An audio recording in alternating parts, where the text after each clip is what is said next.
Good morning from Balasore. তো সকালবেলা থেকে অন অ্যান অ্যাভারেজ 266 কিলোমিটার আমরা কিন্তু রান করে ফেলেছি আমি আর মাসুদ। রান করে আমরা এখন প্রায় 8টা বাজে, এখন আমরা এসে পৌঁছেছি বালাসোরে আমরা এখন করব ব্রেকফাস্ট সকালবেলা এই 8টার সময়। আমাদের জার্নি কিন্তু শুরু হয়েছিল সেই 2:45-র সময়। আর আজকে আমার জার্নি শুরু করলাম, প্রথমে তো প্ল্যান ছিল যে পুরী যাব, তারপরে প্ল্যান হলো যে না পুরী না, ভাইজ্যাক আরাকু হয়ে ফেরার সময় পুরী যাব। তো এখন রয়েছে সেন্ট্রাল অ্যাভিনিউর রাস্তায়, এদিক দিয়ে যাচ্ছে কারণ সেকেন্ড ব্রিজ হয়ে কোনা এক্সপ্রেস হয়ে দিয়ে যাব।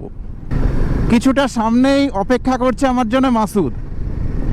তো আজকের জার্নিটা কিন্তু আমি এবং মাসুদ দুজন মিলে শুরু করতে চলেছি। ওর বাইক নিয়ে আসছে, আমি আমার বাইক নিয়ে। তো চলে এসেছে আমাদের মাসুদ।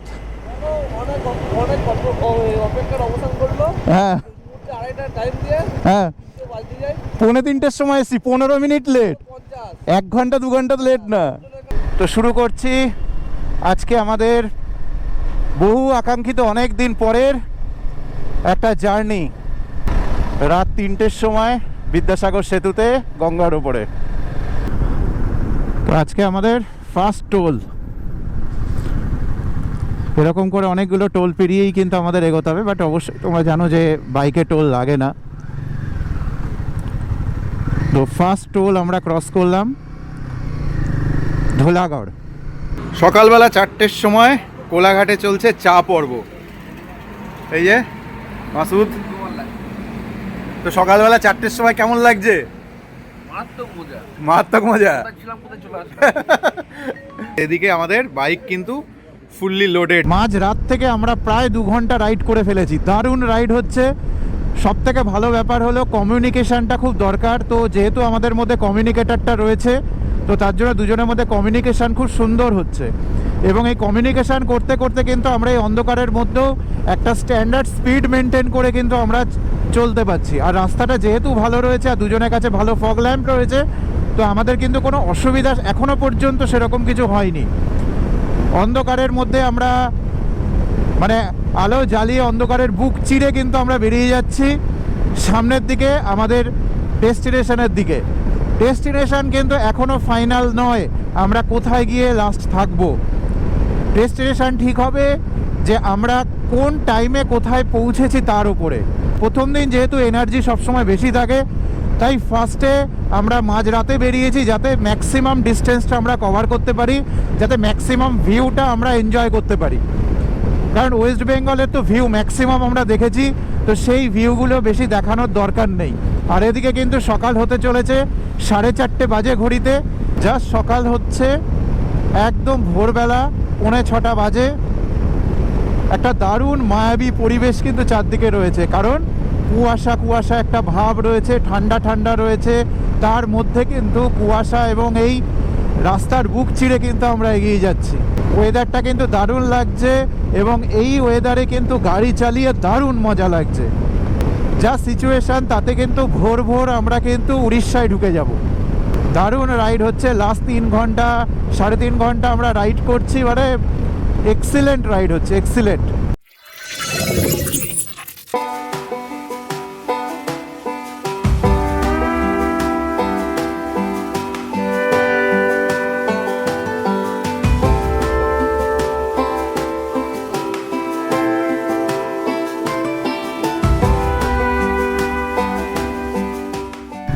তো আমাদের 4 নম্বর টোল, আর আমরা এখন ঢুকে গেলাম উড়িষ্যায়।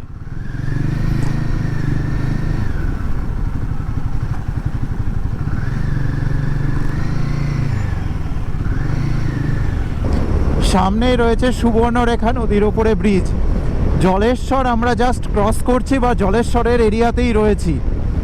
এই হলো সুবর্ণরেখা নদীর ওপরে যে ব্রিজটা রয়েছে সেটা, নিচ দিয়ে সুবর্ণরেখা নদী বয়ে চলেছে। এই হলো সুবর্ণরেখা নদী। এদিকে রেল ব্রিজ রয়েছে আর এদিকে রাস্তা। উড়িষ্যায় ম্যাক্সিমাম জায়গায় রয়েছে কিন্তু একটা স্পিড লিমিটের ব্যারিয়ার। তো মাঝে মাঝে কিন্তু এই স্পিড লিমিটটাকে মেনটেন করেই কিন্তু উড়িষ্যায় চালানোটা ঠিক, না হলে আননেসেসারি একটা হ্যারাসমেন্ট তৈরি হওয়ার কিন্তু চান্সেস আছে। তো সেই হিসাবেই আস্তে আস্তে আমরা এগোচ্ছি। উড়িষ্যায় ঢোকার পরে জলেশ্বরের ওখানের এই সিচুয়েশান রয়েছে, এরকম ধান গাছের সারি, পুরো মাঠ, কুয়াশা, আর এদিকে জাস্ট সূর্য উঠছে। তো আজ আমাদের ব্রেকফাস্ট হলো মশলা ধোসা। এই মশলা ধোসা খেয়ে আমরা নেক্সট ডেস্টিনেশনের দিকে আমরা এগোবো। বালাসোর ক্রস করার পরে রাস্তার অনেকটা ডাইভারশন পেয়েছি আমরা। সেই ডাইভারশনের মাঝখানে এই ধরনের ব্রিজগুলো কিন্তু কিছু কিছু রেডি হয়ে গেছে। তো রেডি হয়ে যাওয়ার জন্য, যেহেতু ওপেন হয়ে গেছে, তো তার জন্য একটু যেতে সুবিধা হচ্ছে। আর কিছু কিছু জায়গায় কিন্তু এখনও কমপ্লিট হয়নি বলে সেখানে ডাইভারশনটা রয়েছে। তো এইভাবে কিন্তু একটুখানি ভালো খারাপ মিশিয়ে আমরা সামনের দিকে এগিয়ে যাচ্ছি। সামনে রয়েছে ইন্ডিয়ান অয়েলের পেট্রোল পাম্প। তো এখানটায় আমরা এবার ভরাবো পেট্রোল। প্রায় 300 কিলোমিটার আমাদের কিন্তু রান হয়ে গেছে সকাল থেকে। এখানে পেট্রোল রয়েছে 101 টাকা করে, 101.20 করে কিন্তু এখানে পেট্রোল রয়েছে। বাট এখানে কিন্তু ডেন্সিটি একটু কম আছে, 754, যেখানে 767 আই থিঙ্ক কলকাতায় ডেন্সিটি থাকে। তো তার জন্য একটু রেট বেশি আছে। তো অ্যাজ পার ডেন্সিটি কিন্তু রেট ঠিকই আছে, একই আছে। এটা হলো ভদ্রক শহর। তো বাঁ দিকে ভদ্রক শহরকে রেখে আমরা সামনের দিকে এগিয়ে যাচ্ছি ভুবনেশ্বরের দিকে। ভুবনেশ্বর হয়ে চিল্কা হয়ে আমরা সামনের দিকে যাব। বাট এখানে প্রথমে এখন ভেবেছিলাম যে চিল্কাতে থাকবো, বাট মনে হচ্ছে যা টাইম রয়েছে তাতে আমরা আরও এগিয়ে যেতে পারবো। তো সেক্ষেত্রে আমরা প্ল্যান করছি যে মেবি গোপালপুরে গিয়ে আমরা থাকবো। তো যাই হোক, as per the situation, time কি দাঁড়াচ্ছে সেই রকম করেই আমরা কিন্তু প্ল্যানিংটা ফাইনাল করব যে কোথায় আমরা গিয়ে স্টে করব। সামনে আর 181 কিলোমিটার দূরে রয়েছে চিল্কা হ্রদ, মানে চিল্কা লেক। তো চিল্কা লেকের পাশেই আমরা থাকবো, এরকমই একটা ফাইনালাইজড হলো। এখানে আমরা দাঁড়িয়ে এখন একটুখানি কফি খেলাম। তো কফি খেতে খেতে আমরা প্ল্যানিং করলাম যে আমরা বেশি দূর যাব না, গোপালপুর অবধি যাব না, আমরা চিল্কাতেই স্টে করব।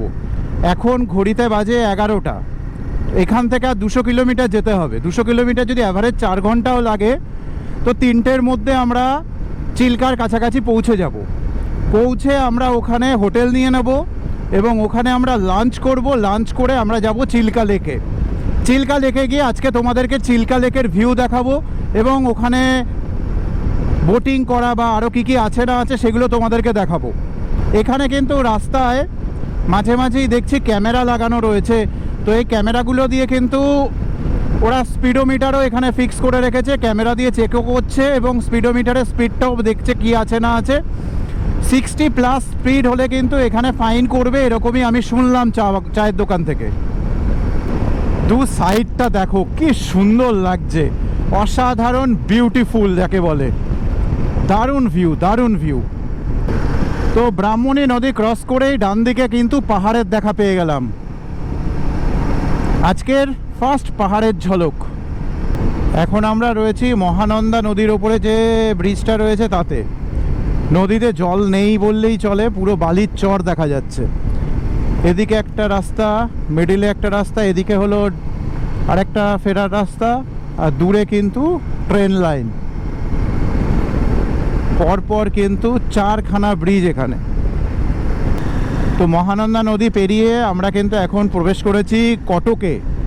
কটক সিটিতে আমরা এখন রয়েছি। এখানে কিন্তু স্পিড লিমিট সাংঘাতিকভাবে মেজার করা হচ্ছে। যেরকম মাঝে মাঝে মিটার বসানো রয়েছে, সেরকম মাঝে মাঝে গাড়িও দাঁড় করিয়ে রেখেছে পুলিশের, যারা কিন্তু স্পিড চেক করছে এবং গাড়িতেও ক্যামেরা লাগানো আছে।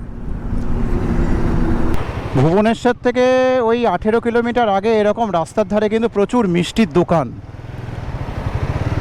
একের পর এক মিষ্টির দোকান রয়েছে কিন্তু এখানে।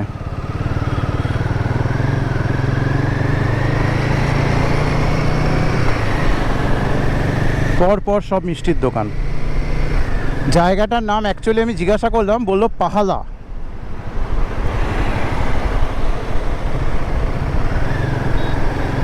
পর পর সব মিষ্টির দোকান।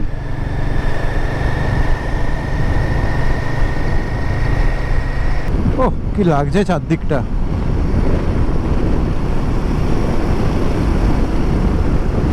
দারুণ ভিউ, অসাধারণ ভিউ।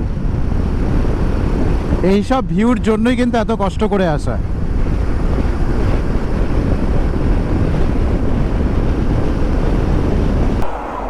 এত সুন্দর পাহাড়ের রেঞ্জটা দেখে কিন্তু না দাঁড়িয়ে আর পারলাম না। দেখো কি সুন্দর লাগছে, তাই না? দূরের ওই পাহাড়গুলো দারুণ দারুণ। আমরা প্রায় চিল্কার প্যারালাল রাস্তায় চলে এসেছি। বাদিকে এদিকে মোটামুটি 5-7 কিলোমিটার গেলেই কিন্তু চিল্কা। এই বাদিকটায় 5-7 কিলোমিটার গেলেই কিন্তু চিল্কা হ্রদ রয়েছে। তো আমরা এখন একটা কোনো হোটেল নিয়ে নেবো, নিয়ে ওখানে থাকবো। চিল্কাতে এই হোটেলের 102 নম্বর রুমে আমরা রয়েছি। রুমটা ছিল জাস্ট এরকম, অলরেডি মাসুদ দখল করে নিয়েছে।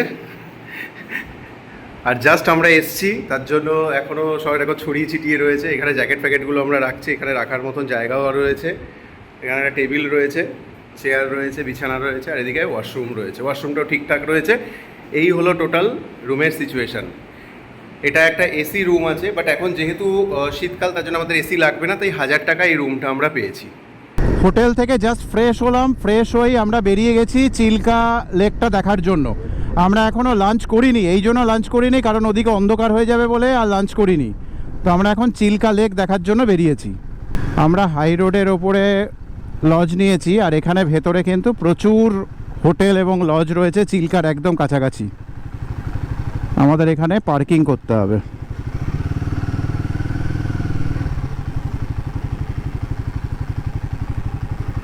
এটা হলো চিল্কার বোট বুকিং সেন্টার। তবে বুকিং কাউন্টারটা কিন্তু 4টে বন্ধ হয়ে যায়, আর আমরা প্রায় 5টার সময় এসেছি।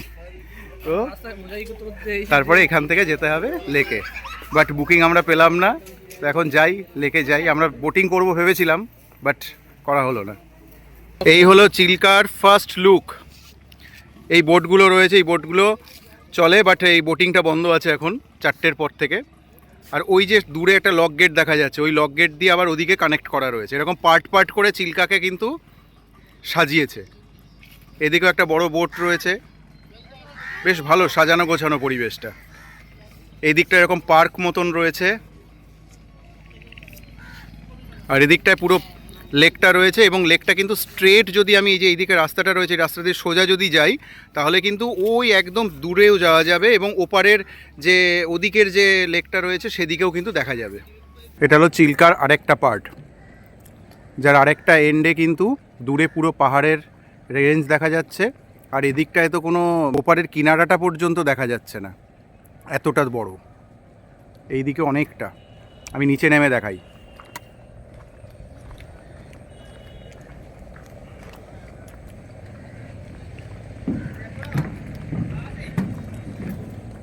জলের ওপরে এরকম প্লাস্টিক দিয়ে এরকম বোল্ডার কনসেপ্টের বানিয়েছে, যার উপর দিয়ে হাঁটা যায়। নিচে কিন্তু জল।